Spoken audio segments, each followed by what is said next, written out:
بسم اللہ الرحمن الرحیم۔ السلام علیکم ناظرین، جنگ کے دوران خندق کھودنا عرب کا رواج تھا۔ خندق کھود کر آگ جلائی جاتی تھی۔ یہ ایک ذریعہ تھا تاکہ دشمن نہ آئے، تو امام حسین نے بھی اپنے خیمے کے سامنے خندق کھود کر آگ جلائی تاکہ پردہ رہے، عورتوں کے پاس کوئی دشمن آنے نہ پائے۔ ایک ملعون شخص سامنے کھڑا ہو کر کہنے لگا، حسین، تو نے دنیا میں ہی آگ جلا لی۔ معذاللہ، وہ کہنے لگا، تجھے آگے تو آگ ہی ملے گی، لیکن تو نے یہاں بھی آگ جلا لی ہے۔ تو امام حسین کہنے لگے، میں حکم دیتا ہوں اس آگ کو کہ تجھے ابھی پکڑ لے۔ ادھر یہ لفظ امام حسین کے منہ سے نکلے تو وہ آدمی گھوڑے سے نیچے گرا اور گھوڑے کی رکاب کے اندر اس کا پاؤں الجھا۔ گھوڑا ڈر کر دوڑا اور اس آدمی کو آگ میں پھینک دیا۔ وہ امام حسین کے سامنے جل کر مر گیا۔ اور کربلا میں جب کوفیوں نے لڑائی شروع کر دی، ان کے لشکر میں سب سے پہلے دوستی یشار اور سالم میدان جنگ میں نکلے۔ ان دونوں کے مقابلے میں عبداللہ بن عمر کلبی اور ان کی بیوی لڑنے کے لیے آئے۔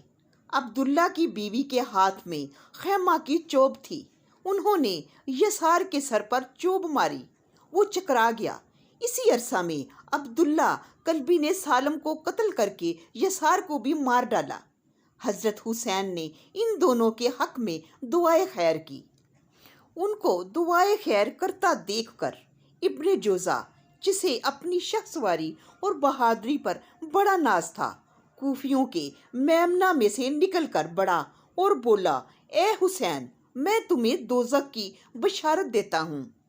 حضرت امام حسین نے کہا، اے شکی، تو جھوٹا ہے، اللہ جلد تجھے اس جھوٹ کی سزا دے گا۔ ابن جوزا نے گھوڑے کے مہمز لگائی، وہ بھڑک گیا۔ ابن جوزا سنبھل نہ سکا، اس کا ایک پیر رکاب میں سے نکل گیا، دوسرا رکاب میں پھنس گیا، وہ گرا۔ گھوڑا اسے گھسیٹتا چلا گیا، اس کے سر کے پھانکیں کھل گئیں۔ خدا نے اسے جھوٹ کی سزا دی۔ مسروق بن حضری نے جب یہ دیکھا تو اس نے عمر سعد سے کہا، میں ان لوگوں سے ہرگز نہ لڑوں گا جن کی بد دعا میں اتنا اثر ہے۔ وہ اسی وقت واپس لوٹ گیا۔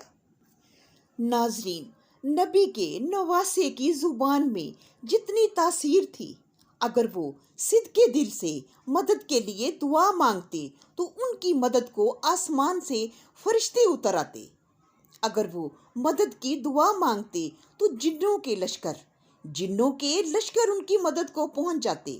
اگر وہ دعا مانگتے تو دریائے فرات خود چل کر آتا انہیں سیراب کرنے، لیکن ایسا نہیں ہوا، کیونکہ کربلا میں جو کچھ ہوا وہ حکم الہی تھا، وہ ہونا ہی تھا، کیونکہ میرے رب نے روز محشر اپنے محبوب کی شان دکھانی ہے، سب کو بتانا ہے کہ عمر میں اور رتبے میں دوسرے نبی احمد مجتبیٰ سے بڑے ہیں، لیکن شفاعت کا صحرا میرے حبیب کے سر پر ہے۔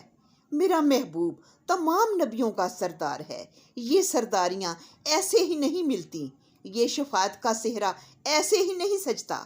یہ شفاعت کا صحرا اسی کے ماتھے پہ سجتا ہے جس کا نواسہ حسین ہو اور جس کی نواسی بی بی پاک زینب ہو۔ ناظرین، اللہ کریم حضرت حسین پر، تمام شہدائے کربلا پر اور کربلا میں مصیبتیں اٹھانے والی پاک دامن بیبیوں پر اپنی کروڑوں رحمتیں نازل فرمائے۔ پھر کسی اچھی ویڈیو کے ساتھ ملاقات ہوگی۔ اللہ نگہبان۔